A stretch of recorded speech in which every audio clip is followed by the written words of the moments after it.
Ok, bon bah la transition est un peu toute trouvée, merci beaucoup. Donc je me présente, je m'appelle Alexandre et aujourd'hui je vais vous parler un petit peu de comment faire vos premiers pas dans l'open source sans mettre des commentaires un petit peu à la con sur les repos. Voilà, donc en fait le talk est un peu adressé à moi il y a 6 ans quand je ne connaissais rien, que je sortais d'école d'ingé et que je me disais tiens, il y a plein de projets un peu partout, on dirait une terre géante, enfin ça ressemble plus à ça, plein de projets un peu partout, plus ou moins complexes, plus ou moins intéressants, à vous de voir. 5 ans plus tard, donc maintenant je travaille chez MUI, ceux qui font du React, juste React doivent connaître, qui est une librairie de composants pour faire des interfaces utilisateurs. Donc ça c'est depuis 2 ans, et depuis 5 ans je participe au projet Open Food Fact, qui est une association pour la transparence alimentaire. Donc on collecte toutes les datas sur l'alimentation, et on les repartage avec des citoyens, des politiques, des chercheurs et des industriels, pour les aider à s'améliorer. Voilà, donc déjà, open source, c'est beaucoup plus large que juste des librairies. Vous pouvez aussi vous engager dans des associations où il y a un utilisateur final et pas juste faire du développement pour les développeurs. Avant de commencer, l'open source est fait par des humains, donc 2 choses. Déjà, la première, c'est que des fois, ce sont des bénévoles qui font ça sur leur week-end. Et s'il y a water polo, bah, ils ne vous répondront pas ce soir-là. Donc, préparez-vous à ce qu'il y ait plusieurs jours d'attente entre chaque message. Et des fois, c'est impossible de répondre directement puisque la personne est aux États-Unis. Donc, quand vous vous couchez, elle se lève. Deuxième disclaimer, ce sont des êtres humains. Donc, il y a des personnes toxiques dans le tas.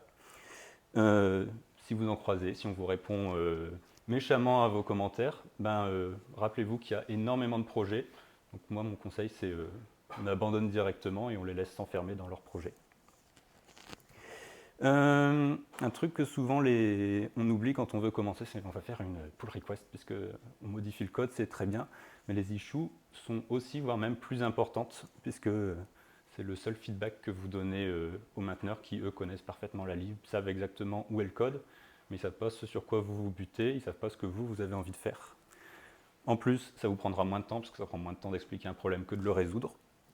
Et les PR, ça peut être extrêmement frustrant. Si vous avez déjà tenté d'en faire une, vous l'avez vu.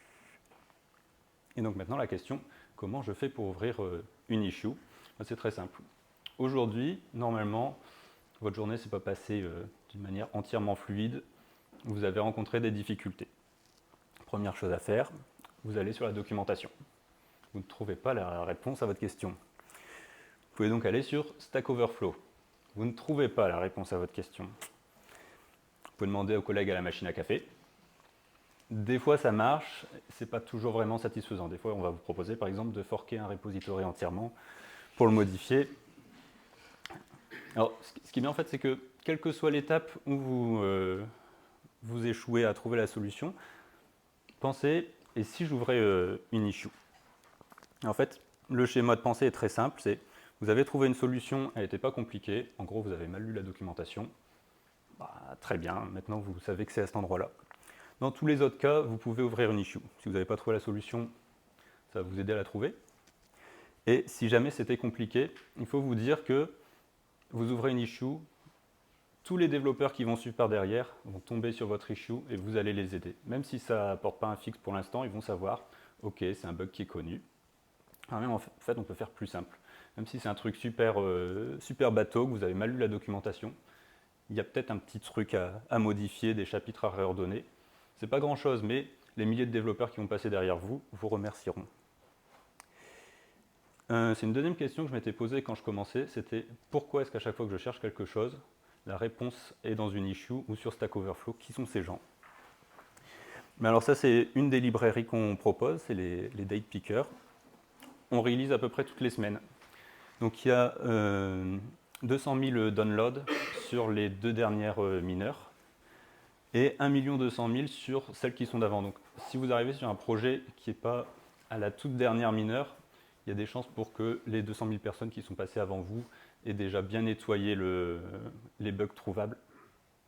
Ou alors il faut vraiment que vous soyez sur des edge cases, ce qui pour vous est plutôt rare puisque les développeurs sont plutôt des occidentaux. Donc ils ont vos use cases en tête.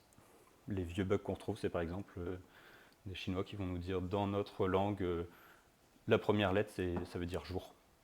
Et donc du coup, si vous gardez que la première lettre, il sera marqué jour, jour, jour, jour, jour sur cette colonne. Ça ne marche pas. Donc soit vous êtes vraiment aux dernières versions, soit vous avez des use cases que les développeurs de la librairie n'ont pas pensé. Donc vous avez trouvé un problème, maintenant vous voulez ouvrir une issue, c'est facile, 2 boutons à cliquer et après vous vous laissez guider. Et là on va rentrer dans la partie comment ne pas faire une mauvaise issue ou un mauvais commentaire. La première technique c'est créer un cas de reproduction, et un cas de reproduction qui est minimal. Donc par exemple vous cliquez sur ce type de bouton, il y a à peu près ça sur toutes les librairies. Vous obtenez une code sandbox fonctionnelle. Et le but du jeu, ça va être de la faire crasher en modifiant le moins de code possible.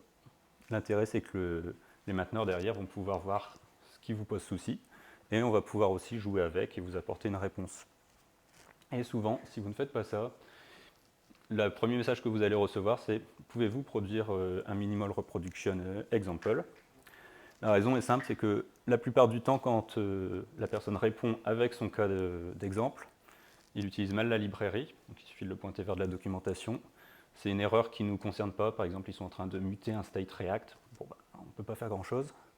Et vraiment, dans l'infime minorité des cas, il y a vraiment une issue à fixer. Donc forcément, on a un temps limité sur la journée, donc on se dit, faites un peu l'effort de faire le cas de reproduction, et la plupart du temps, en fait, ça arrive aussi que les gens disent, en fait j'ai trouvé mon bug en simplifiant mon problème, puisque quand il n'y a plus que quelques lignes de code, c'est plus simple à trouver.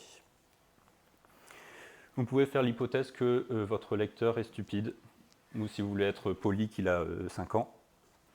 Par exemple, je pense que c'est déjà arrivé, ça, c'est j'ouvre le picker, je choisis une date et ça crache. Alors ça a l'air simple comme ça, mais le picker, vous pouvez l'ouvrir en cliquant sur un bouton, en appuyant sur Entrée, puis après sélectionner la date, vous pouvez y aller au clavier, est-ce que vous pouvez taper des chiffres, vous pouvez utiliser le clavier directionnel. Donc normalement, une bonne description, c'est plus je clique à cet endroit-là, j'appuie sur telle touche de mon clavier, et vous finissez par j'ai obtenu ça, et ce que j'aurais voulu, c'est autre chose. L'intérêt, c'est que là, par exemple, dans ce cas-là, la réponse n'est pas vraiment un bug. La réponse, c'est en fait, c'est pas onChange que tu dois écouter, c'est onAccept, puisque tu as validé la date. Mais ça, si vous ne le marquez pas dans l'issue, la personne va refaire tout étape par étape et va dire je ne vois pas le problème.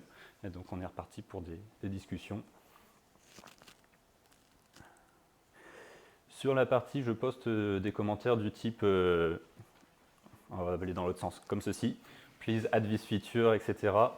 C'est inutile, ça spamme le mainteneur, puisque du coup il reçoit une notification qui va se dire ouais, trop bien, quelqu'un qui s'intéresse à cette issue, et en fait c'est juste un pouce dans les airs, donc utilisez les emojis dans le message principal tout en haut de l'issue.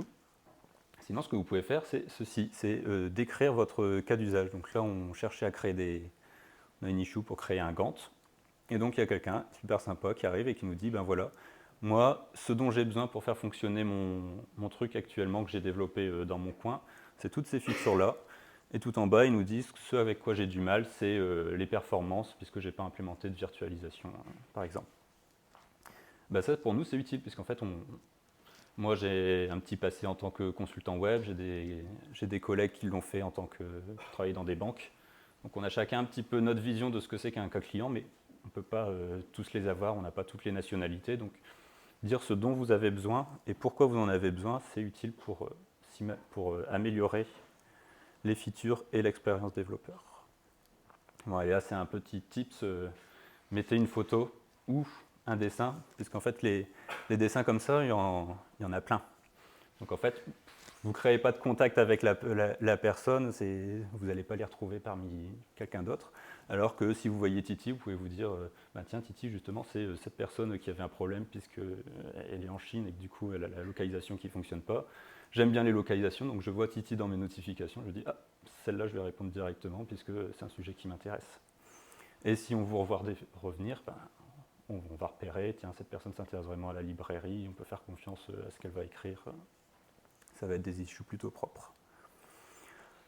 Bon, imaginons que je n'ai pas réussi à vous convaincre que les issues c'est fantastique et que vous avez quand même envie de faire une PR pour l'aventure.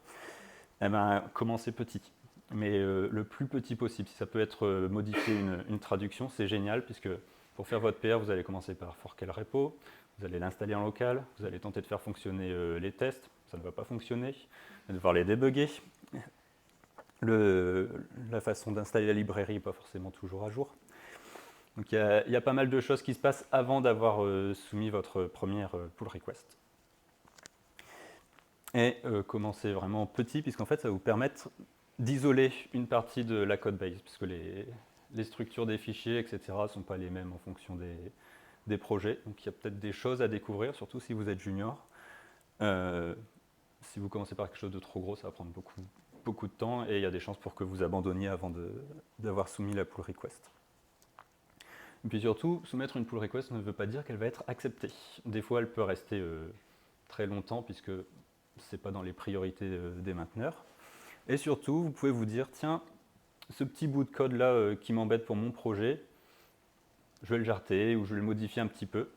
Et en fait, il est utilisé par 25 sous-autres parties de la librairie auxquelles vous n'avez pas pensé. Les tests vont péter dans tous les sens. Ou tout simplement, les mainteneurs vont dire, ben non, ce truc-là est hypersensible. Pour rajouter ta petite feature, on ne va pas prendre le risque d'avoir quelque chose d'un petit peu cassé. Donc, voilà, il vaut mieux demander avant de faire, parce que sinon, ben, vous allez passer votre temps à coder, vous allez soumettre la pull request, elle va passer les tests, et on va vous dire non. Et ça, c'est une grosse déception. Reste la dernière question quand même à se poser, pourquoi avoir envie de contribuer. Cette question, elle est pour vous, parce que c'est un peu personnel. Moi, de mon côté, si je continue à participer pour l'intérêt technique, parce que quand vous participez à une librairie, vous voyez des choses que vous ne voyez pas normalement dans votre job de tous les jours. International Community, puisque vous avez plein de use cases, par exemple sur les date pickers, vous découvrez les calendriers qui sont utilisés un petit peu partout dans le monde. C'est un gros bordel. Vous apprenez à gérer les time zones. Et puis un gain d'expérience, puisque quand vous connaissez l'envers du décor, au bout d'un moment, la documentation, vous n'en avez plus besoin. Vous savez exactement dans quel fichier va être défini tel composant. Et c'est plus rapide d'aller voir comment il est codé que de chercher dans la documentation quelle est la propriété et quelle est la définition s'il n'y a pas une typo ou une faute dans sa description. Et voilà, j'espère que je ne vous ai pas dégoûté à l'idée de participer. Mais, je